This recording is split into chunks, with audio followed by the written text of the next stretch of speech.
news for March 1st, 2024. I am Brett Burney from appsinlaw.com.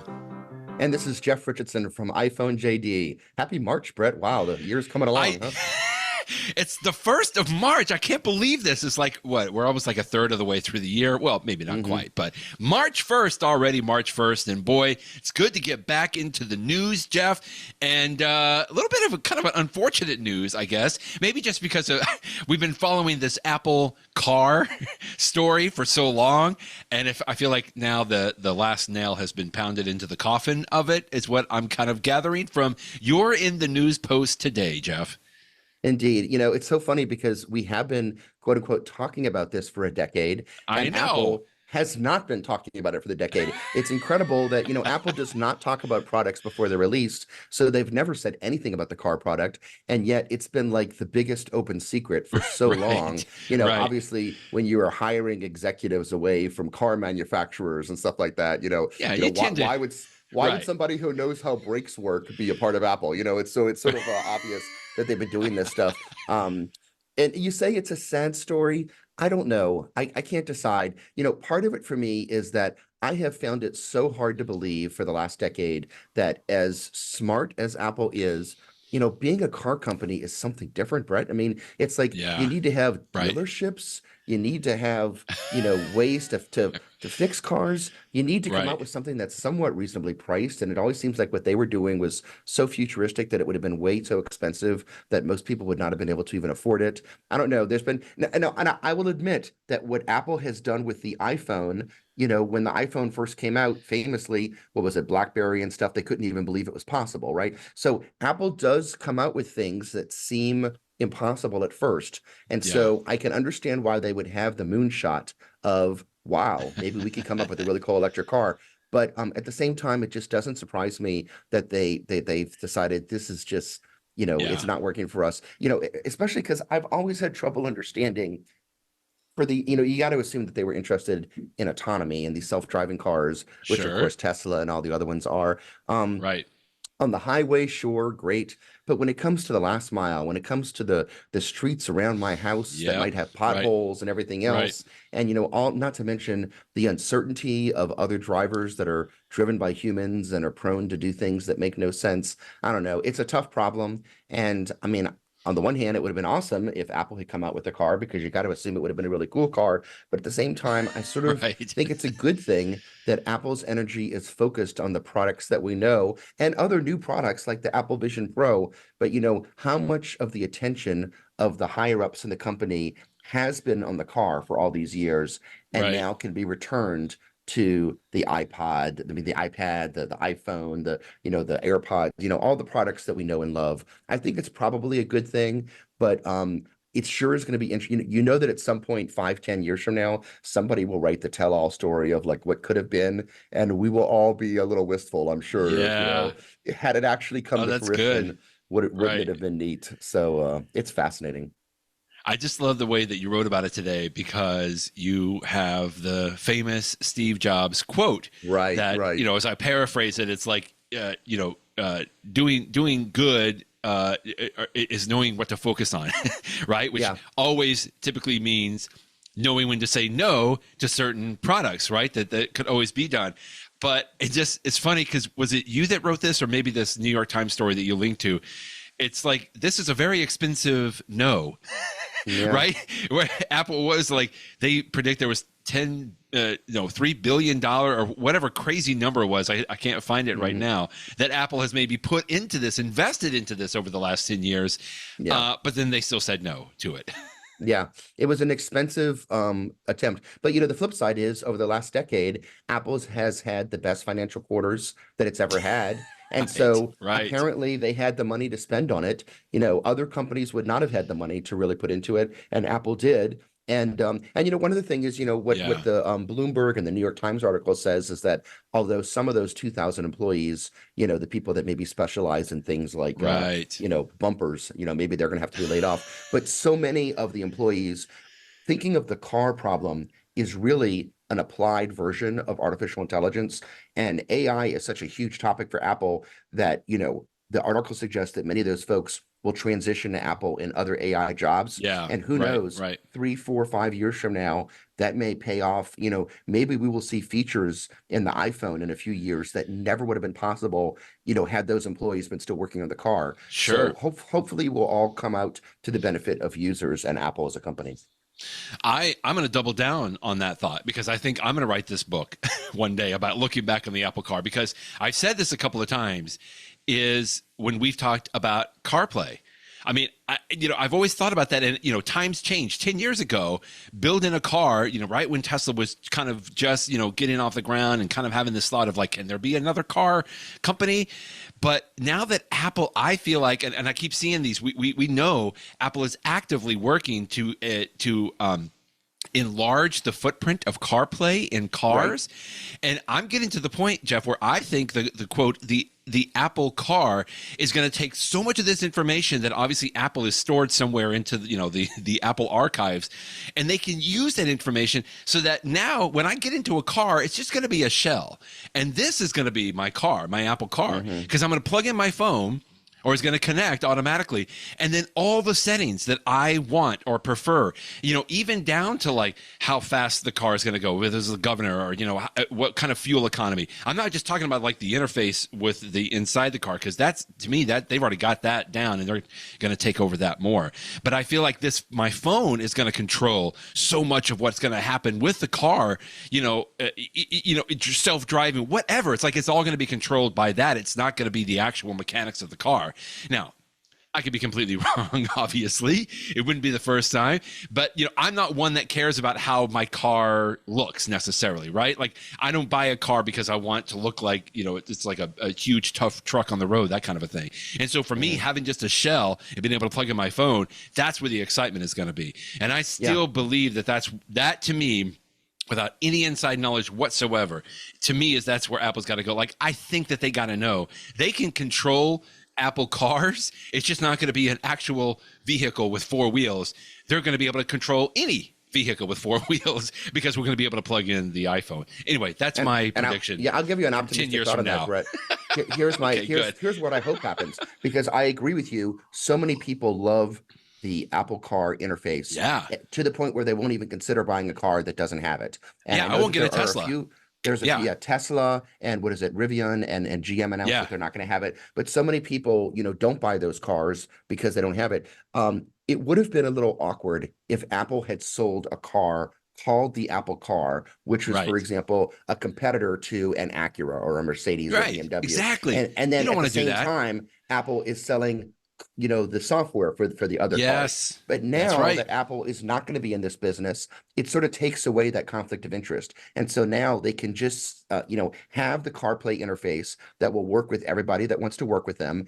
Apple's not going to be selling cars that compete with Honda and all the other car manufacturers. Exactly. And so it gives them more credibility. I actually hope that in the long term, it means that we as consumers will get an even better advanced version of the Apple Car Apple Car experience in the future. That's my hope, at least, and hopefully it comes out that way. So Apple burned through $10 billion with the Apple Car, but it didn't seem like it really hurt their bottom line. You had a post. You had a post this past week on the Apple 2024 fiscal first quarter. I always like the way that you highlight it, Jeff, because you really just focus really on the overall results, but it's the iPhone or the iPad that you're mostly concerned about. And just pretty interesting, more of the same good, amazing numbers.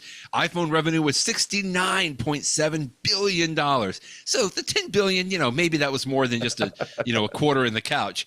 Maybe it was, an order of, a Happy Meal or something, but it's like still $69.7 billion just on the iPhone alone. Some interesting numbers out of the first quarter here.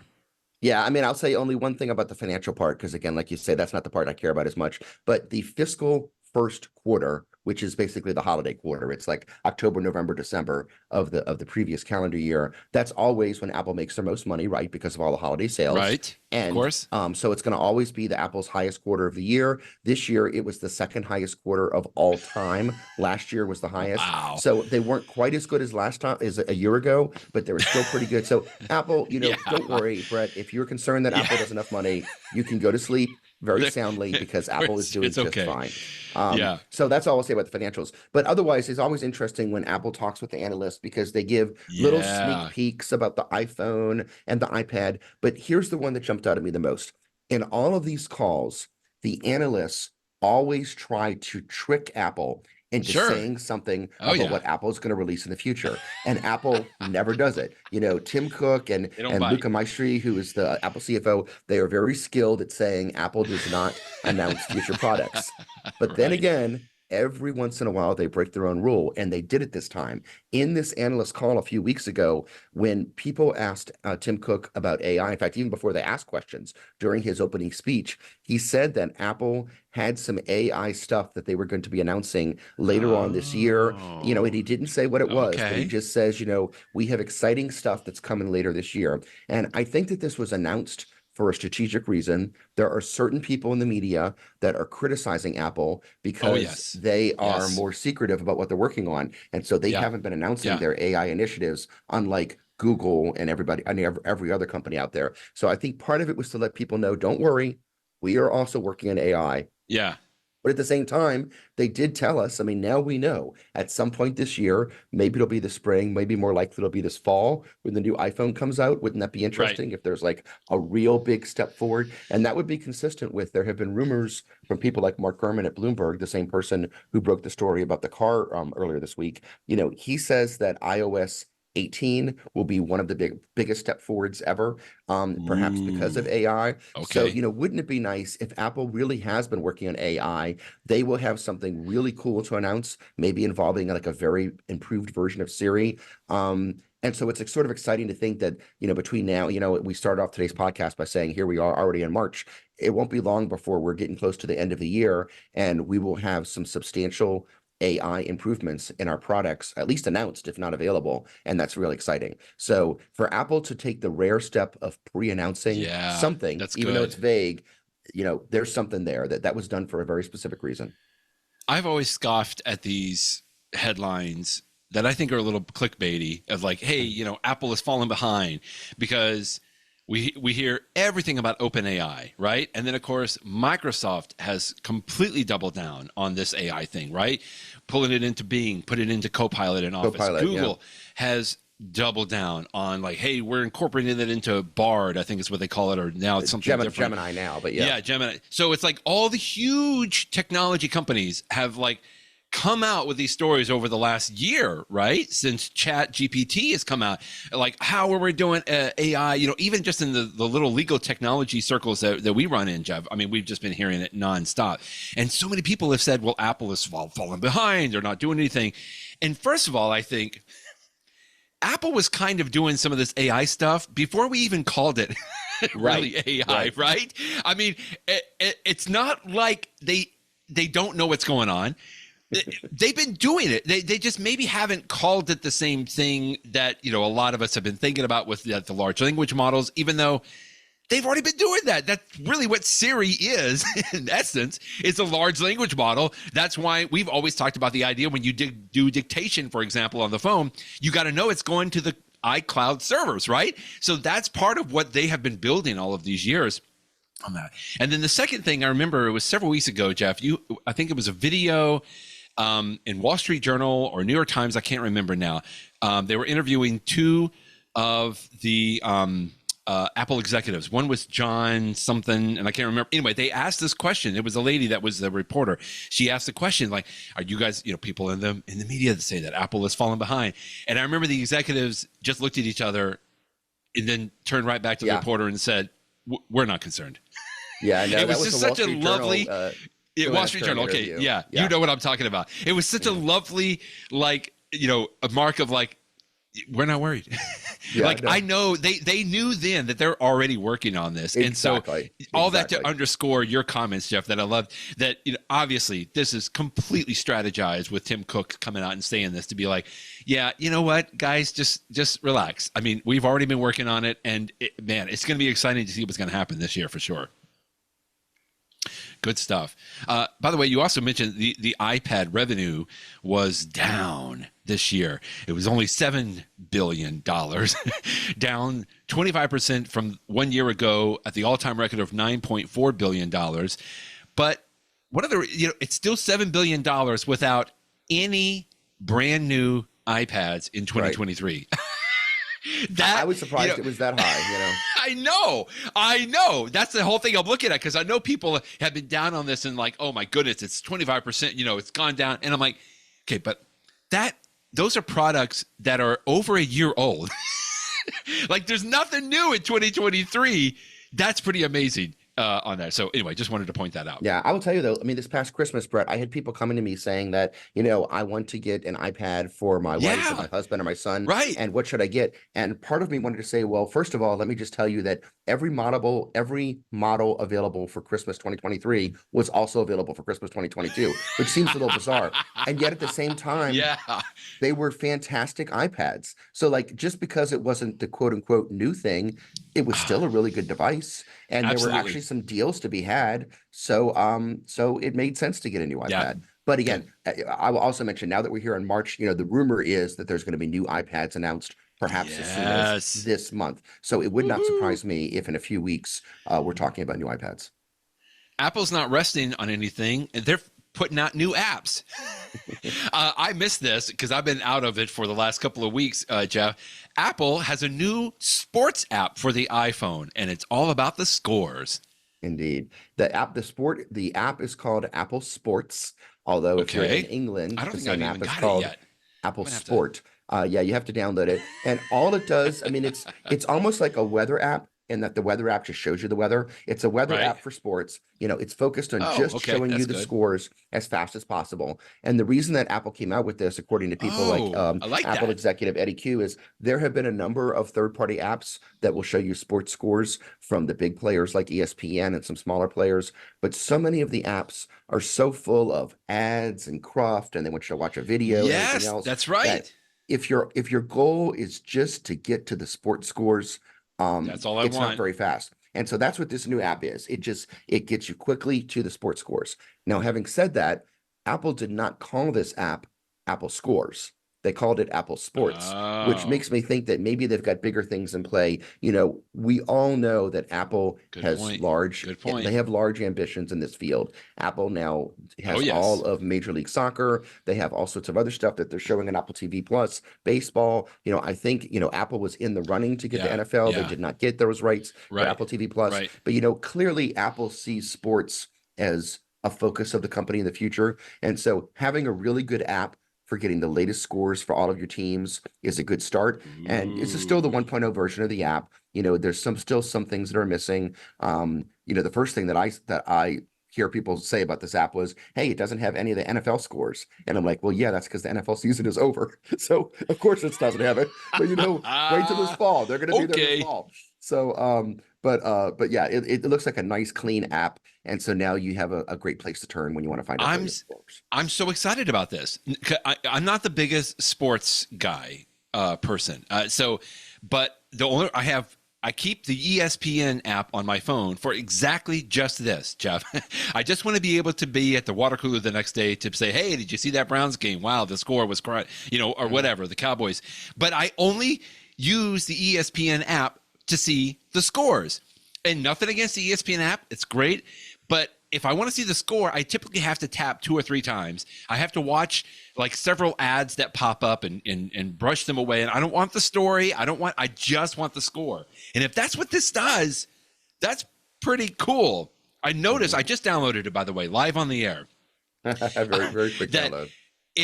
It immediately saw my teams from the Apple News app, right? Because in the Apple News app, I typically follow teams and I get, some of the stories about the Cavaliers or the Cowboys or whatever. And sure enough, when I launched the Apple Sports app just now, my teams are already listed on there. So that's kind of neat that it's already there.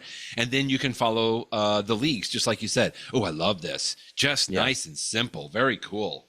Apple Yeah. does a nice Sorry job that. at that. Once you Yeah. tell one of the apps what your favorite team or teams is, that will, it'll be in the sports app, so those scores will be at top. When you go to Apple News, you'll see the news about the sport, about the teams that Right. you like. And then when you go into Apple TV Plus, watching or even an Apple TV device on your TV at home, it will give you announcements about the scores and stuff. So Apple will use that information about your favorites in different apps. Yeah, that's really cool. Good. I will be enjoying that app as we go through. And you had a couple of links here today. Even Jason Snell, he had a quick story. Did he interview Eddie Q or somebody? Yeah, he did. Right on this story here. Anything new from Eddie on this? They were just like, hey, here's an app. Right? It's free. You got to download it. Nothing new. My favorite part was the one quote that he got from Eddie Q, where Eddie Q says, "quote I just want to get the damn score of the game." Probably not the sort of statement that Apple would put I'm on its with you, website, Eddie. but let's say what you feel, Eddie. Say what you feel. I love it. Okay, so the Apple Sports app is a standalone app you have to download, but I'm sure it'll be maybe included in 17.4, iOS 17.4 when it gets released. I love the fact that you always kind of highlight, Jeff, that, hey, we've got some, I guess, pre-visions of what the next version of the operating system is going to be.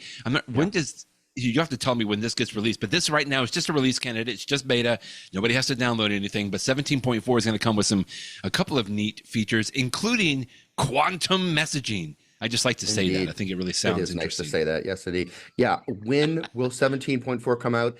My guess is it could be next week. And if it's not next week, I think it might be the week afterwards. We are very, very close. Okay. And Okay. what will it include when it comes out in the next week or two? Well, one thing, it's going to have some new emoji, as you were just seeing on the screen there. Yeah. But and the quantum computing thing is interesting. What that story is that Apple wants to keep messages secure, and so it's got all sorts of cryptographic things in it that are way above my head that make it that you can't hack into messages. But Apple has thought about, well, one day in the future, we may have these quantum computers, which are many, many, many, many times more powerful than current computers. And in theory, a quantum computer could break into messages. And so Apple has come up with a way to prevent that now, even before quantum computers are even available. So just in case, right, that it could be coming. Yeah, that's really interesting, the whole quantum messaging thing. I mean, again, it's something that we're not here yet. It's not really on most people's radars. Another thing quickly I just saw in here to go along with exactly what we were just talking about, 17.4 is going to include some updates to CarPlay. So it looks like that you can toggle between what did it call it? So this is for cars that have two displays. Yes. So, which I love driving now. Yeah. Yeah. The traditional CarPlay display in the center of your console between the driver and the passenger, but then a secondary display, like right in front of the driver, right where it would traditionally show things like how fast you're going and stuff like that. And for cars that have two screens, CarPlay will be able to use both screens. And for example, it will be able to show driving directions right there in front of you, so that when you're driving, you could look right in front of you. Or in fact, some cars, I don't know if CarPlay will use this, but some cars are starting to play around with actually showing things on the actual the windshield screen, the windshield, exactly, by projecting things up. And I don't know if CarPlay taps into the app, but it's more of an expansion of what CarPlay does, and that will come out in 17.4. So it will only be usable for people that have certain cars. But there will at least be some people out there that will get an improved experience, which is nice. I think I mentioned a couple of months ago I did a rental car, and it was a rental car, right? Yeah, it was a Chrysler, I think, that I had. But Jeff, this was the first time I experienced this. Typically, I just have the screen like over in the middle console, right?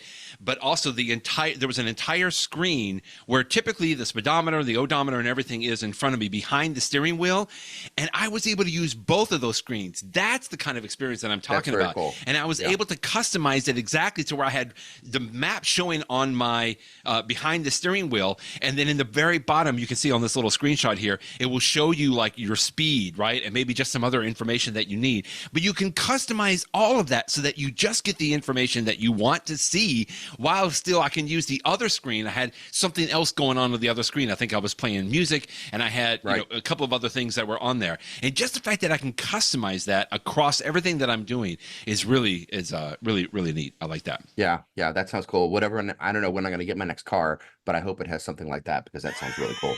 In the meantime, you can do a rental car, right? There you go. That's what I did. Hey, let's hear something that you found out with your AirPods Pro this past week, Jeff. Thanks for the little bit of tip here in using them with Windows 11, right?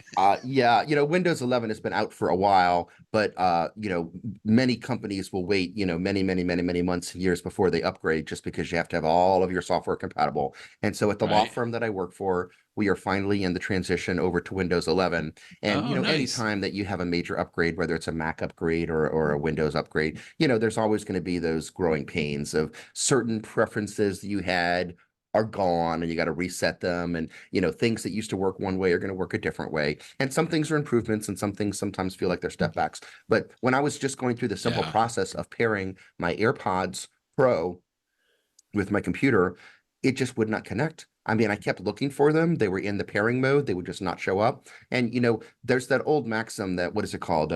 When you do the same thing over and over again and you expect a different result, that's supposed to be, insanity. that you're insanity. And yet I did the same thing over and over again, and eventually I did get a different result, and it did actually pair. So what could I say? So you made it happen. So the idea is just keep on trying on something like that, right? That's keep on good. keeping on. Where you at? Let's do a couple of where you at segments today. It's been a while, or maybe a couple of weeks ago we had it, but I love this. Today, our special comes from none other than Apple themselves, with a couple of really nifty little videos from our friends down under.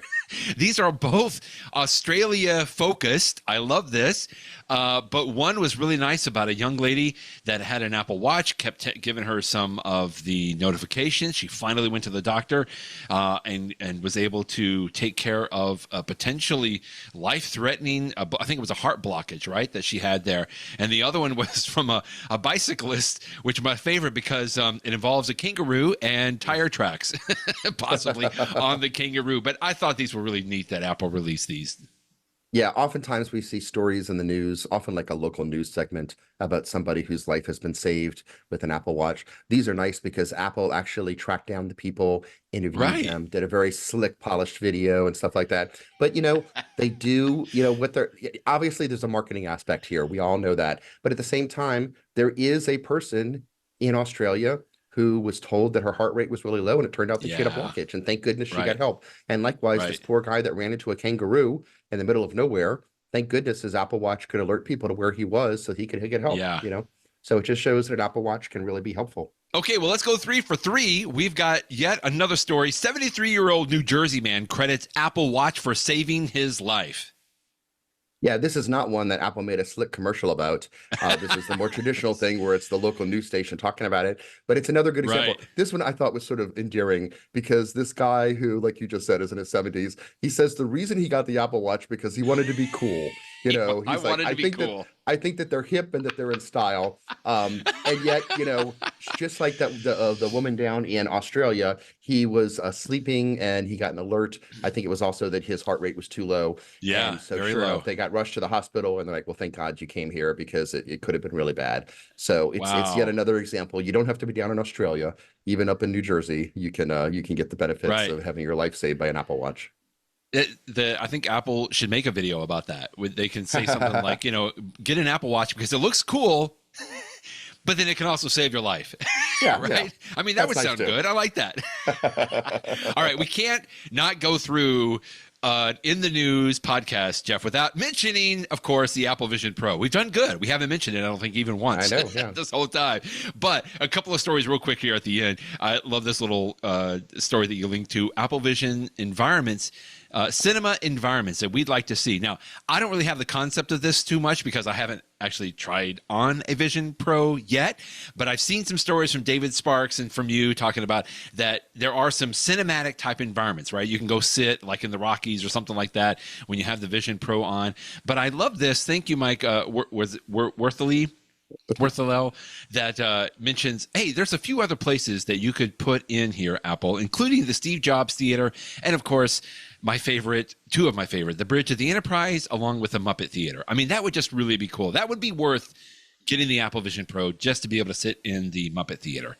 Yeah, when you're watching a movie or a TV show, whatever, in the Apple Vision Pro, or when you're getting work done, sometimes you want to see the world around you, which is nice. But sometimes it's nice to sort of get yourself isolated in a peaceful environment, like you say, maybe you're in Hawaii or on a beach or up in the mountains. And so Apple has those environments, and they're sort of cool because it really does put you in a nice quiet space. You hear some very faint background noise, and you can just get your work done, or you can pay attention to your movie. I have watched many TV shows when I was sitting on the moon because it's just a nice, quiet environment. And if you're using the Disney Plus app, you can actually have a very nice Disney theater and the Apple TV. So, but anyway, Mike has come up with some other really great theaters, and I have to admit, these are all fantastic idea. I mean, the Muppet Theater, which is, I think it's at Disney World or something like that. That's got the people off on the side. What are the name of those puppets? Oh, I can't remember the two older gentlemen. And the other one, who have their little comments that they throw out. That would be a great one. And he also has like the Sydney Opera House and the up in New York, the what is it? Not Avery Fisher Hall, but one of the places up in New York, the Met or something like that. Some of these famous environments that it would be very cool to be sitting in that environment while you watch your movie. And I think that makes perfect sense. And it just reminds me that although we have some cool environments right now with the Apple Vision Pro, when you read this post, you instantly think, oh, well, of course, in the future, Apple's going to come out with even more cool places that you can place yourself in to do work or to do it. Statler and Waldorf, there you go. Statler and Waldorf, you got it. The places that you can put yourself in to actually get some work done. So I thought that was just a cute idea. Well, you've been busy with your Apple Vision Pro. I love this little post that you had about watching a very old, but I guess updated type of a movie, Dial M for Murder, right? It's the old, what is this, the Hitchcock? I don't remember seeing it because it's so old. But wait, it was originally in 3D. Now they've updated it for the Apple Vision Pro. So it sounds like it was really worth watching for you. Yes, I mean, the issue is when you're watching an Apple Vision Pro, because it does such a fantastic job with 3D content, it makes you want to watch things in 3D. And if you subscribe to Disney Plus, there's a whole bunch of movies there. And if you subscribe to Apple TV Plus, there are some things there, including some of the truly incredible immersive Apple environments that are not just a movie in a letterbox, but are like, up and down and around, like the ones where you're with this woman who's walking on a tightrope across the mountains and you actually feel like you're there. Right. So those are all really cool experiences. But having said that, after a while, you get to the point where what else is out there? And so Apple, there are about 100 3D movies, and these are the same movies that you can currently buy on 3D Blu-ray if you've got like the glasses and you can watch them at your house. But just because they're in 3D, they also work on the Vision Pro. And of all of those movies, the one that jumped out at me was this Hitchcock one, because it was actually filmed back in 1954. So 70 years ago, it was filmed as a 3D movie. And there's actually an interesting historical aspect that I mentioned in the article, because at the time that the movie was released, people were sort of no longer interested in 3D movies. So the reality is, even back in the 1950s, almost nobody saw the movie in 3D.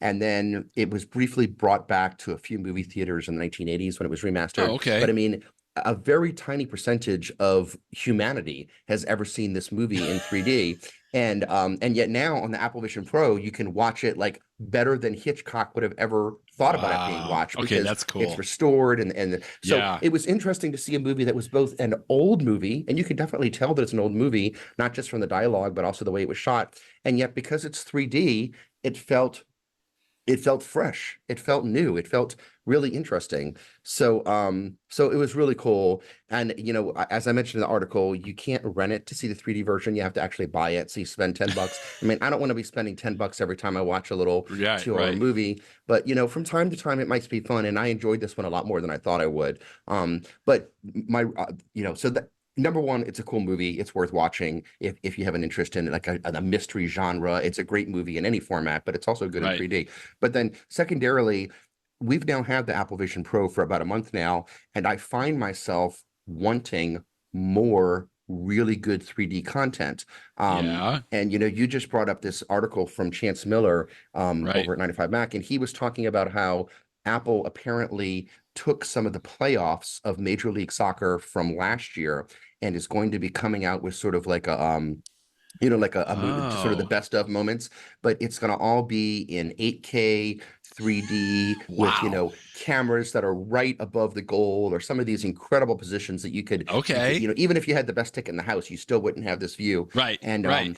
that's what the Apple Vision Pro, I think people are going to be Ooh, hungry for that's more nice. and more really good 3D content. And I realize that a very small percentage of people own a Vision Pro right now. And so my hope is that over the next year or two, Apple Right. starts to build up material so that when the second generation comes out in a few years, and like even more people start to buy it, they'll be able to go back and watch all of the stuff that Apple's been accumulating over time.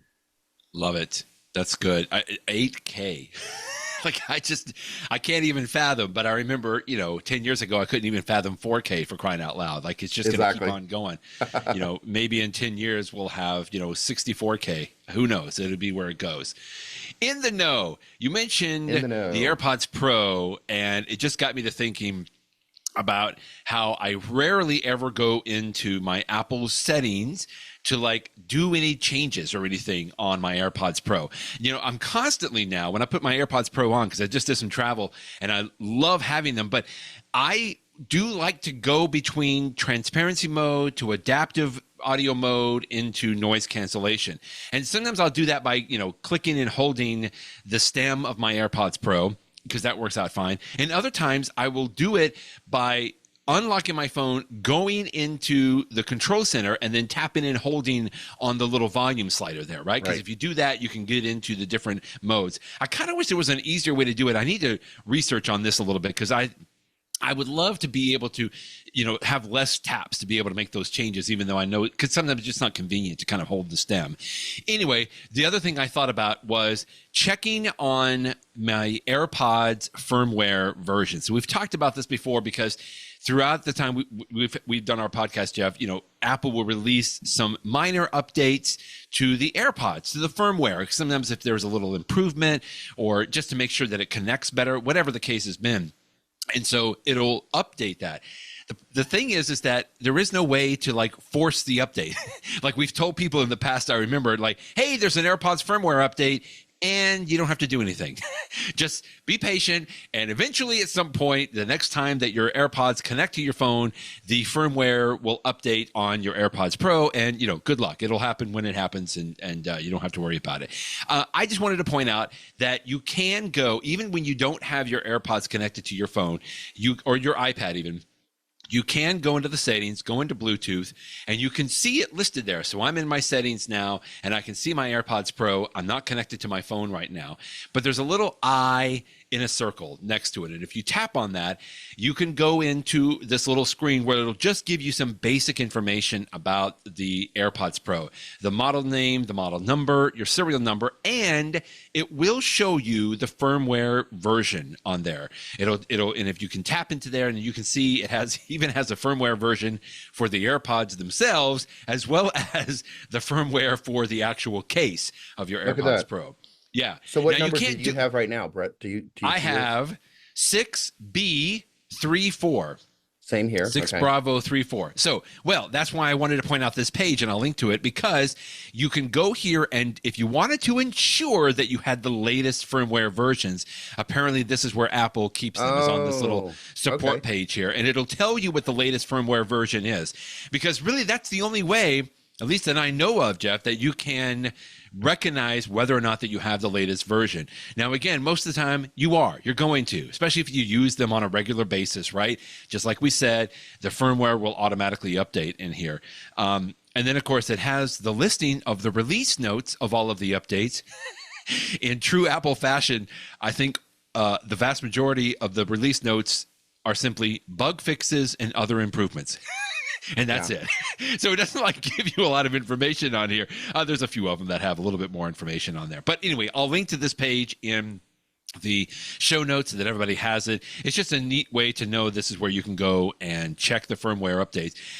Interestingly, though, also, when your AirPods are not connected to your phone, you don't have a way to like change settings on there. Like what the screen right now that we were just in just gives you like some basic, the name and the model number of the firmware.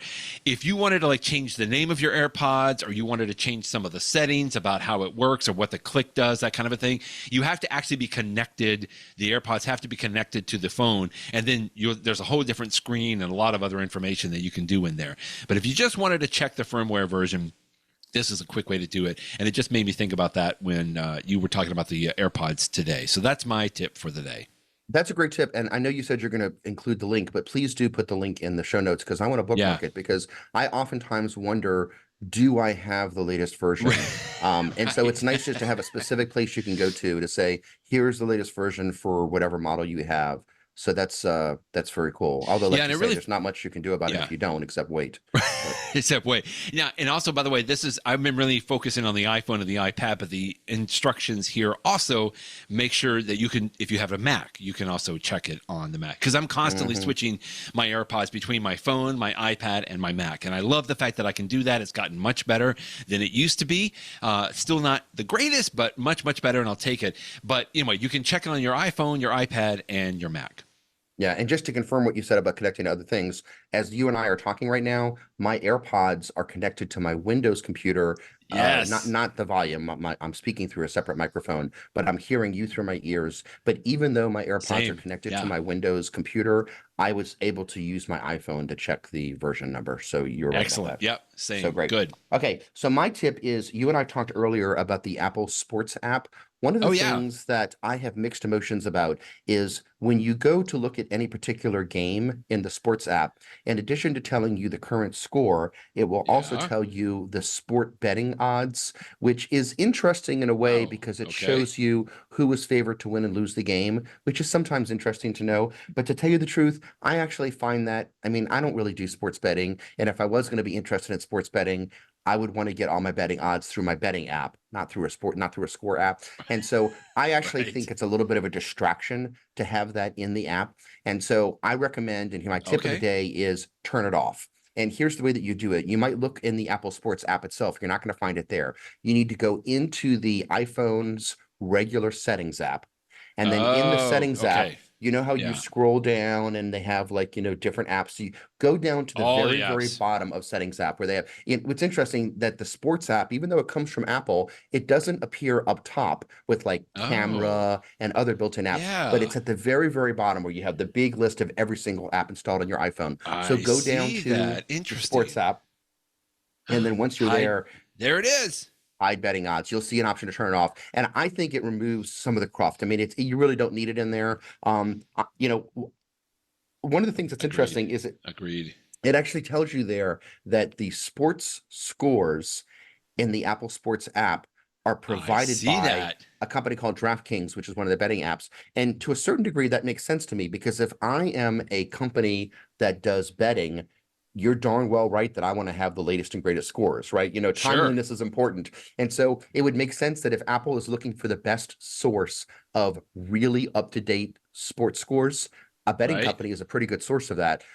So I can understand why Apple has partnered with DraftKings to get the data in the first place. But I don't want to see DraftKings or whatever, wherever the source is. Yeah. I don't want to see betting data in the app. So my recommend, if it's interesting to you, keep it in there. It's in there by default. But unless you're a betting person, and even if you're a betting person, you're going to use your betting app for that. My recommendation is that you turn it off, because it makes the already fast and slick and sleek Apple Sports app just all the more. It's just the information you want. It's just the scores. So I recommend turning it off. Excellent tip. And I already did that. But yeah, interesting that the draft, this is a world that I don't know as much, but I do know enough that DraftKings is one of the top on there, from all of the information. And I see that everywhere. In fact, I was just in Chicago at Wrigley Field, and they've just built like a whole addition onto that, all about DraftKings. Like, this is certainly where a lot of people are spending a lot of time.